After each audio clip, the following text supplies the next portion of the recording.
सो hello दोस्तों, my name is Khurshid. Welcome to my channel MKA। और एक बार फिर से नए दिन और नए सफ़र में आपके लिए कुछ नए इन्फॉर्मेशंस लेके आया हूँ कज़ाकिस्तान के लिए कि आप कज़ाकिस्तान में कैसे ट्रैवल कर सकते हैं। I will share the experience from the beginning Delhi to Shymkent. Okay, so पहले मैं आपको कुछ इन्फॉर्मेशन दे देता हूँ जो कि आपका इमिग्रेशन से रिलेटेड है। कुछ चीज़ें जो मुझे लगी मालूम होनी चाहिए, लोगों को नहीं पता थी। सबसे पहली चीज़ है कि जब आप दिल्ली एयरपोर्ट पर जाएंगे तो आपको जो बोर्डिंग पास है वो एयर अस्ताना के काउंटर से मिलेगा, ना कि फ्लाई आइस्तान। फ्लाई आइस्तान पेरेंट कंपनी है एयर अस्ताना की, सो आपको फ्लाई आइस्तान का कोई भी अलग से काउंटर नहीं मिलेगा। दूसरी चीज़, they are very much about the 5 kg of baggage, but for me मेरा जो बैगेज था वो अराउंड 5.7 kg था, बट उन्होंने नहीं ध्यान दिया। आप इसको गुड लक कह सकते हो। तो अभी इतना मैनेज कर सकते हो। अगर उनको दिखा, उन्होंने अगर वेट मेजर किया और उन्होंने पाया कि भाई आपका वेट ज़्यादा है, तो वो पर जो भी आपका एक्सेस बैगेज है उसका प्रॉपर वो चार्ज करेंगे आपको, सो वो आपको पे करना पड़ेगा। दूसरी चीज़, आप जब लैंड करेंगे शिमकेंट में, तो शिमकेंट में आपको किसी भी वीज़ा भरने की कोई ज़रूरत नहीं है, because it's a proper visa free country for 14 days. आपको 14 डेज़ का वीज़ा फ्री मिलेगा। जब आप यहाँ पे लैंड होंगे, आपको पासपोर्ट देना है इमिग्रेशन काउंटर पे, वो स्टैंप लगाएंगे। सिर्फ एक क्वेश्चन मेरे से पूछा गया था, why you are here. I said for the tourism purpose. So बस यही था एंट्री और एग्जिट का। और येस, ओके, जो इंडियन इमिग्रेशन है दिल्ली एयरपोर्ट पे, वो आपसे जो क्वेश्चंस पूछेंगे आपकी होटल बुकिंग्स का और आपकी रिटर्न फ़्लाइट। अगर आपके पास रिटर्न फ़्लाइट नहीं है तो ये भी पूछेंगे आपसे, आप अदर किसी कंट्री में तो नहीं जा रहे हैं। अगर आप जा रहे हैं तो वहाँ का वीज़ा भी होना चाहिए, और उसके बाद भी आपके पास रिटर्न टिकट होनी चाहिए कि आप कहाँ से वापस इंडिया आओगे। एंड मेक श्योर कि आपके पास सारे होटल बुकिंग्स और फ्लाइट बुकिंग्स हैं। देखो, जो मुझे समझ में आता है भाई, आप लोगों को कभी भी आप किसी भी कंट्री में ट्रैवल करो, booking.com, Agoda, these are the best application for hotel bookings. आप बिना पेमेंट किए हुए होटल बुक कर सकते हैं ईजिली। चेक इन करेंगे तब आपको पे करना होता है। सो आप बेस्ट रहेगा ऑप्शन कि होटल बुकिंग्स हमेशा अपने पास में कैरी करें। फ्लाइट बुकिंग्स आप डमी बना सकते हैं, और एमिरेट्स की वेबसाइट पे स्पेशली आप 24 आवर्स के लिए फ़्लाइट बुकिंग बना सकते हैं, जिसे आप होल्ड भी कर सकते हैं। I think 48 hours maximum hours हैं जिसके लिए आप होल्ड कर सकते हैं। तो उसके लिए आपको कोई चार्ज भी नहीं पे करना है, आपको डमी बुकिंग मिल जाएगी वहाँ से। एहतियात से भी आप ट्राई कर सकते हैं। और दूसरा ऑप्शन है कि आप directly fully refundable flight ticket book करें, ताकि आप अगर ईजिली कैंसिल करते हैं तो आपको पूरा पैसा वापस आ जाए। थर्ड पार्टी से कभी बुक मत कीजिएगा, वरना आपको चेज़ करना पड़ेगा थर्ड पार्टी को कि आपको वो रिफ़ंड करें। Even they will charge you the convenience fees sometimes. अगर आपका फुल रिफंड है उसके बाद भी वो पैसे चार्ज करते हैं। आप जब यहाँ पे लैंड हो जाएंगे तो आपको किन किन एप्लीकेशंस का इस्तेमाल करना पड़ेगा जो कि आपके लिए बहुत इजी होंगी। एक है आपकी, अगर आपको दिख रहा हो तो इसमें ट्रांसलेट करके लिखा हुआ है, तो वो आपकी Yandex ट्रांसलेशन एप्लीकेशन है। मैं आपको इसको खोल के भी दिखा देता हूँ। See, this is the dialogue option, you have to click on it. And आप इसमें सबसे बेस्ट पार्ट क्या है इस एप्लीकेशन का, इसको आप ऑफलाइन यूज़ कर सकते हैं विदाउट एनी इंटरनेट। आपको map and the languages download करने हैं, फिर आप बिना इंटरनेट के भी किसी से बात कर सकते हैं, इवन लोकेट भी कर सकते हैं हमने आपको कहाँ पे नहीं है। बट मैप के लिए आपके लिए Yandex मैप आती है, ना कि translate. It is for only translation. So like this, मैं इस पर टैप करूँगा इंग्लिश पे। How can I reach Almaty via train. See, मैंने ये टाइप कर दिया। अभी जो इसने बोला ये रशियन में बोला, क्योंकि इस एप्लीकेशन में रशियन है, कज़ाक लैंग्वेज नहीं है। So people here understand the Russian as well, so you will not face any of the issues. और अगर आपको इसके अलावा दूसरी एप्लीकेशन भी है जो कि है गूगल ट्रांसलेट, वो आप यहाँ देख सकते हैं इधर। ये आपकी सिर्फ इंटरनेट पे ही वर्क करती है, बट इसमें आपको कज़ाक लैंग्वेज भी मिल जाएगी। सो अभी मेरे कैमरे में इशू फिर से आने लगा है दोबारा से। अब मैंने बैटरी निकाल दी है, उसको डायरेक्ट प्लग किया हुआ है तो ये चल रहा है। मैं आपको फिर भी थोड़े बहुत इन्फॉर्मेशन दे देता हूँ। अब बात करता हूँ मैं मैप के लिए, तो आप किस एप्लीकेशन का यूज़ करेंगे, जिसके लिए 2GIS या फिर 2GIS आप बोल सकते हो। 2 रहेगा आपका, और GIS Android and app store पे भी अवेलेबल है, पहले ऐप स्टोर पे नहीं था। सो इज़िली आप वहाँ से डाउनलोड कर सकते हैं। नेविगेशन के लिए द बेस्ट मैं आपको जो बोलूँगा वो Yandex मैप है।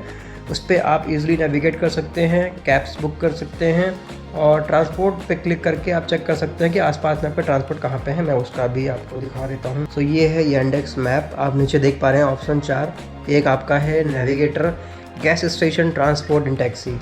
सो जो ट्रांसपोर्ट है उस पर अगर आप क्लिक करेंगे तो आपको दिखेगा पूरा मैप। ये जो ग्रीन से आपको सिम्बल्स दिख रहे हैं छोटे छोटे, ये आपकी बसेज़ हैं, देखिए लाइव ये चल रही हैं। तो आप इनको लाइव ट्रैक कर सकते हो कि आपको किस बस से जाना है और वो बस कहाँ पे है, कितनी दूरी पे है, वो कितनी देर में आपके पास में पहुँचेगी। तो ऐसे आप चीज़ें नेविगेट कर सकते हो।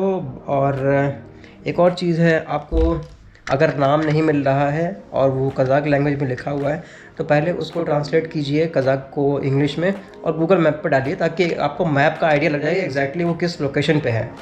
उसके बाद उसका नियर बाई जो लोकेशन है वो चेक कीजिए। अगर आप उसको मैप में पिन पॉइंट कर सकते हैं या इंडेक्स में तो आप वहाँ पर डालिए। अदरवाइज़ आपको जो इंग्लिश लोकेशन मिल गई है गूगल मैप्स में तो आप उसको कॉपी कीजिए और उसको इंडेक्स ट्रांसलेशन पर डालिए। वो आपको कन्वर्ट करके देगा रशियन पे या फिर कज़ाक लैंग्वेज में। तो उस लैंग्वेज को आप उठा के पेस्ट कीजिए इंडेक्स मैप में, ताकि वो एग्जैक्ट लोकेशन पकड़ेगा और उसकी लैंग्वेज भी कज़ाकी होगी तो ईज़िली वो लोकेशन फेच कर लेगा। उसके बाद आपको ट्रांसपोर्ट की डिटेल्स मिल जाएंगे कि आपको कैसे ट्रैवल करना है, कौन सी बस लेनी है, कितनी बार चेंज करनी है, कितनी बार नहीं चेंज करनी है। और बहुत ज़्यादा एक्यूरेसी है, तो आपको इतनी इश्यूज़ नहीं आएंगे कि आप कहीं स्टक हो गए हो या फंस गए हो।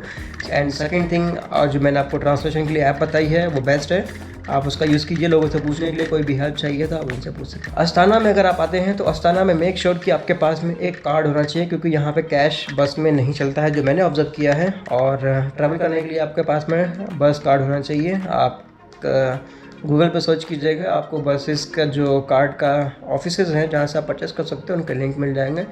और मेरे पास में लिंक है, अगर होगा तो मैं आपको डिस्क्रिप्शन में लिंक दे दूँगा, एप्लीकेशंस के लिंक डाल दूँगा ताकि आपके लिए ईजी हो जाएगा। ओके, जब आप अस्ताना में आएंगे तो जिस लोकेशन पर मैं हूँ ये सिटी सेंटर पड़ता है और इस बिल्डिंग का जो नाम है टोक्यो समथिंग नाम है इसका टावर का। और इससे जो नियर बाई में जितने भी लोकेशंस हैं उनका मैं आपको बता देता हूँ। सबसे पहला जस्ट बगल में ही है, ज़्यादा दूरी पे नहीं है, बेतरिक टावर जिसे बोलते हैं, जो कि यहाँ का आप कह सकते हो द फेमस लैंडमार्क है। और द सेकेंड, उसके बाद आपका यहीं बगल कंस्ट्रक्शन है, वो आपका मॉल है समथिंग डिफरेंट, तो आप उसको विज़िट कर सकते हैं। उसके बाद आपका आता है नेशनल म्यूज़ियम ऑफ कज़ाकिस्तान, सो आप वहाँ विज़िट कर सकते हैं। और ये उसके जो फ़ोटोज़ हैं कज़ाकिस्तान की, जो नेशनल म्यूज़ियम है। उसके बाद है हज़रत सुल्तान मॉस्क, बहुत ही ब्यूटीफुल है, आप यहाँ जा सकते हैं। एंड उसके बाद से है theatre of opera and the ballot Astana opera, तो आप यहाँ जा सकते हैं। ये आपका हो गया, सब नियर बाई में आपको मिलेगा। एंड दूसरा सिटी पार्क है, वो सिटी पार्क में आप जा सकते हैं, ये सिटी पार्क। एंड उसके बाद है place of peace and the reconciliation, so ये मुझे थोड़ा सा कुछ अलग लगा और स्ट्रक्चर भी इसका अच्छा गुड है, इसमें आप जा सकते हैं। दूसरा है Congress Centre Expo, it's a ball shape building, so यहाँ पर भी आप विज़िट कर सकते हैं। उसके बाद है आपका नूर अस्ताना मॉस्क, भी यहाँ पे बहुत फेमस है, तो आप इसको भी विज़िट कर सकते हैं यहाँ पे। And the another one is Assumption Russian Orthodox Cathedral, so कुछ ऐसा दिखता है। ये सारा कुछ आपको नियर बाय भी मिल जाएगा सिटी सेंटर के, तो आपको कहीं दूर जाने की ज़रूरत नहीं है। सो ये सारी चीज़ें हैं जो आप अस्ताना में एक्सप्लोर कर सकते हैं। रेस्ट आपको थोड़ा सा नेचर में जाना है तो आपको उसके लिए जाना पड़ेगा अलमाटी के लिए, और अलमाटी में आपको बहुत सारे ऑप्शंस हैं नेचर वाले जहाँ पे आपको जाने को मिलेगा।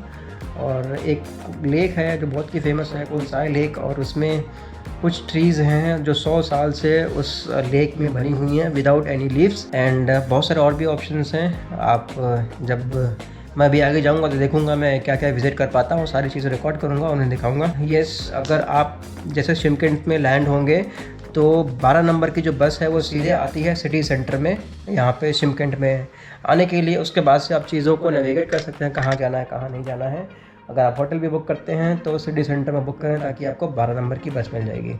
रेस्ट शिमकिंट से जब आप बस लेंगे तो वहाँ पे कैश का चलता है ऑप्शन, तो आप कैश दे सकते हो। और कभी कभार जब आप उनसे पेमेंट के लिए पूछेंगे तो बोलते हैं वन मीन्स 100 टेंगे, एक आपको कॉइन मिलेगा 100 रुपीज़ का, मतलब आप उनको देना होगा। मैं आपको दिखा देता हूँ, ये आपका 100 टेंगे का कॉइन है जो वो 1 बोलते हैं, मीन्स आपको 100 रुपये का देना होगा। उसके साथ आप गैस कर सकते हैं 2, 3 या 4 जो भी बोला। तो नेक्स्ट है ये 50 रुपये का कॉइन है जो आपको 50 टेंगे होता है, और ये आपका 10 टेंगे है। और जो सिल्वर कॉइन ये आपका 20 टेंगे है। बाकी मैं आपको करेंसी दिखा देता हूँ। अभी फ़िलहाल मेरे पास में 2 ही नोट हैं, बाकी मैंने ऑलरेडी यूज़ कर लिए हैं। 10,000 का जो 10,000 टेंगे है और 2,000 टेंगे। सो ये कुछ करेंसी ऐसी दिखती है 1000 टेंगे, और इसमें आप समझ नहीं पाएंगे जैसे इंडियंस में फ्रंट और बैक होता है कि आप कैसे नोट को कैरी करते हैं। सो इसमें जो नोट्स हैं वो ऐसे वर्टिकली बने हुए हैं इफ़ यू सी। सो ऐसे अगर आप देखोगे ऐसे मतलब यूँ मैं सामने रखता हूँ ऐसे, तो आपको समझ में आएगा कि कौन सा फ्रंट है और कौन सा बैक है। तो ये जो आपका पीछे वाला है ये बैक आता है और ये हमेशा फ्रंट है जहाँ पे पिलर्स हैं। तो ये आपको हर नोट पे पिलर्स मिलेंगे। जैसे कि ये आपको दिख रहा है, ये है 500 का नोट। सी 500 नोट है, ये आपका जो है बैक साइड है करेंसी का, और ये आपका फ्रंट साइड है जहाँ पे पिलर आपको दिख रहा है। तो कुछ ऐसे करेंसी हैं यहाँ पे आपको मिलेंगी। और एक और ख़ास चीज़ बताना चाहूँगा, यहाँ पे कुछ ATMs हैं जो हमेशा विड्रॉ करोगे आप पेमेंट को डेबिट कार्ड से तो 6 पिन मांगते हैं वाइल विड्रॉइंग द मनी। सो उनमें से जो बैंक है वो है यूरेशियन बैंक। उसमें अगर आप करेंगे तो वो 4 ही पिन्स को मांगेगा एंटर करने के लिए। तो आप हमेशा स्पेशली जब आप शिंकन पे उतरेंगे तो उसके जस्ट बाहर निकलते ही बिल्डिंग से लेफ़्ट साइड में या ब्लू कलर की बिल्डिंग है, वो आपका आई थिंक डिपार्चर एरिया है, वहाँ पे एंटर होइए और आपको ATMs बहुत सारे मिल जाएंगे, वहाँ से आप विड्रॉ कर सकते हो। सिंगल ATM है यूरेशियन का, वो भी बीच में है बाकी ATMs के, तो वहाँ पे आप उसको जाके विड्रॉ कर सकते हैं, जहाँ पे आपको सिर्फ 4 पिन लगेगा। जिनके पास 6 पिन का डेबिट कार्ड है, there is no issue with that, they can withdraw very easily. Like अगर आप देखते हैं कोटक महिंद्रा 6 पिन के और डिजिट्स यूज़ करता है विड्रॉल के लिए। तो अगर आप डेबिट कार्ड कोटक का यूज़ करते हैं तो वहाँ पे इस्तेमाल आ जाएंगे किसी भी एक ATM में। अदरवाइज़ आपको यूरेशियन बैंक में जाना पड़ेगा। यूरेशियन आप बैंक्स को लोकेट कर सकते हैं अगर आप शिमकंड से बाहर हैं तो, ठीक है। और 12 नंबर की बस मिलती है आपको। बाकी चीज़ें आप नेविगेट कर सकते हो वेरी इजीली, कहाँ जाना है कहाँ नहीं जाना है। आई डोंट थिंक सो कि आपको किसी की हेल्प की ज़रूरत पड़ेगी, और क्योंकि जो मैंने सेम डे में फेस किया था वो नेक्स्ट डे इतनी मुझे हेल्प की ज़रूरत नहीं पड़ी, except making the train bookings, because जो लोकल पीपल हैं उनके पास कुछ और भी कॉन्टैक्ट्स होते हैं, एक दूसरे से बात करके डिटेल्स मिल जाती हैं, बुकिंग्स मिल जाती हैं। और जो मेरी फर्स्ट होस्ट थी रजत, उन्होंने बहुत हेल्प की मेरी, बिकॉज मुझे एक्सपीरियंस करना था ट्रेन जर्नी को। अगर आपको कोई भी प्रॉब्लम है, कोई भी जानकारी चाहिए तो आप कमेंट कर सकते हैं। बाकी मेरा इंस्टाग्राम की ID मैंने डिस्क्रिप्शन में डाल रखी है। Thank you for watching, keep dreaming, keep travelling, bye bye.